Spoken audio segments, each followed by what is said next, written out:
Welcome to QuickBites, public speaking tips and techniques you can digest in 5 minutes or less. Here's your host, the author of The Captivating Public Speaker, Peter George.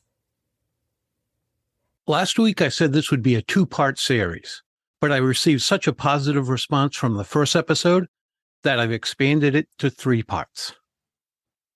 Here's part 2. KISS.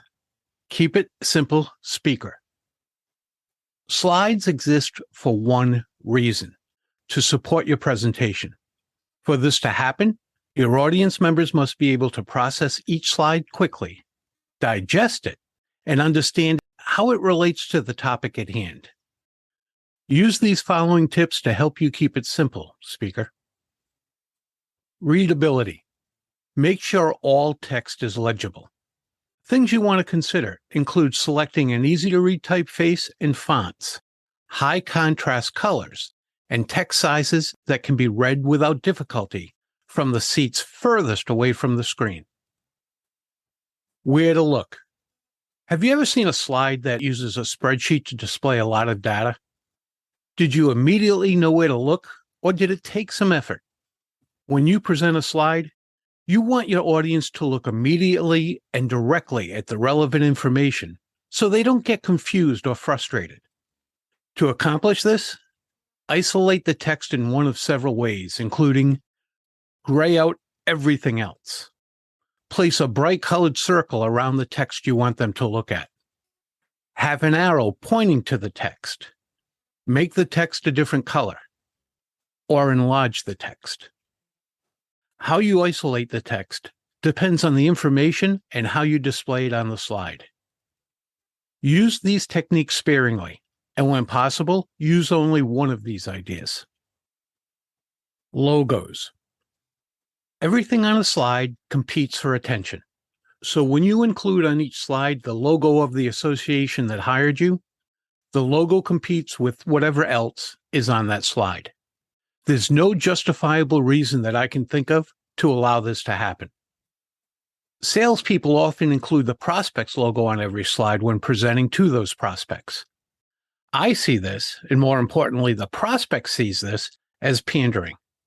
I once saw this when the speaker/salesperson presented to a major food chain.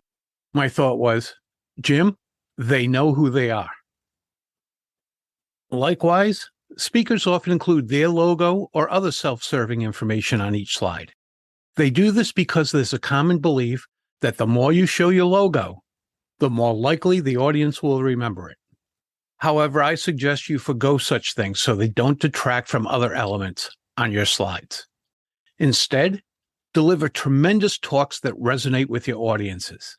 Then they'll remember you for the right reasons. Less is more. You should avoid the multitude of visual effects available in slide programs such as Microsoft PowerPoint. They may be fun and easy to use, but they're detrimental to your slides and your talk. First slide, last slide. Using too many initial slides before getting to the core of your presentation can look like filler or fluff content. To avoid seeming like an amateur, create a quality slide featuring your headshot, title of your talk, your URL, and your social media information if space allows. Bring the slide up. Taking it down and putting up a black slide as your introduction begins signals that things are happening. It also makes your intro the one thing to concentrate on. Your final slide should look similar to your initial slide, but without the title of your talk. Bring this slide up directly after you say thank you, and leave it there as you walk off stage, even longer if possible. Include a QR code on your initial and final slides so your audience members can use their phones to go directly to your website, social media pages, order pages, or pages with special offers. You might opt to have the same code on both slides, or one code on your opening slide and another on your final slide. Well, that's it for part 2. Next week, you'll hear more tips on using your slides to engage your audience. Thank you for devouring another episode of QuickBites. Be sure to tune in again for more public speaking tips and techniques. And remember to use the link in the show notes to go to Amazon and check out Peter's acclaimed book, The Captivating Public Speaker.